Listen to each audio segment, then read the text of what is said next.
Well, Donald Trump and Hillary Clinton have both secured enough delegates to capture their party's nomination, and One America News has a new poll to gauge the opinions of voters across the country. Cameron Kramer examines the national results and examines which specific groups support each candidate. Primary season has ended, and the 2016 race now officially has two presumptive nominees battling for the White House, as Donald Trump and Hillary Clinton have their sights set solely on one another.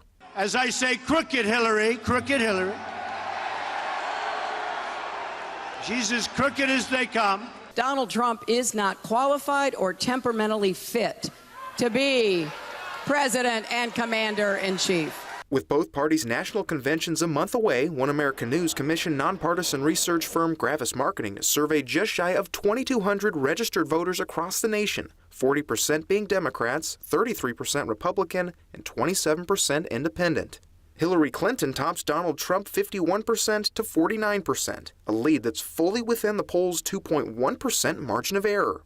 While the poll is a national one, the 2016 election will likely come down to swing states and their specific demographics. So let's take a closer look at the data to see where certain voters are siding. While both candidates unsurprisingly capture over 80% support from members of their respective parties, independent voters are a different story. Trump gets the nod, as 53% of independent voters prefer him over the former Secretary of State in a head-to-head matchup. But while Trump wins independents, Clinton scores the advantage when it comes to moderates. She captures 60% of the self-described moderate vote. Trump rebounds with resounding wins among slightly and very conservative voters, while Clinton fares well with liberal-leaning voters.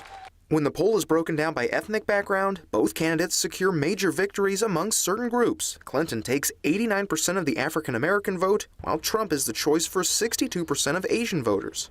That represents a major swing from our May national poll, where Clinton was leading by 14 percentage points among Asian voters. It shows the tables have now turned.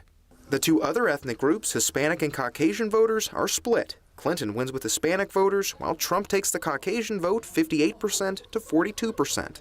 That group represents nearly 3/4 of our respondents, while Hispanics account for 10% of our polling sample. From ethnic background to religion, it's another key divide. Trump wins with Jewish voters, while Clinton is the top choice for Catholics.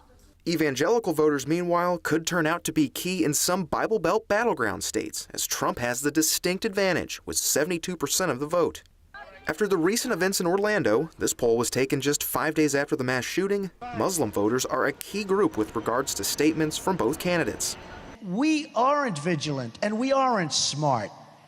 And we have to go and we have to maybe check respectfully the mosques, and we have to check other places. Because this is a problem that if we don't solve it, it's going to eat our country alive. A ban on Muslims would not have stopped this attack.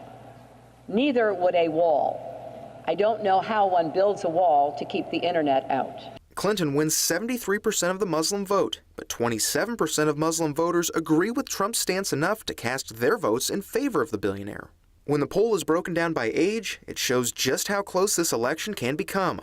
With voters aged 30 through 64, this race is neck and neck, as less than 1 percentage point separates the candidates.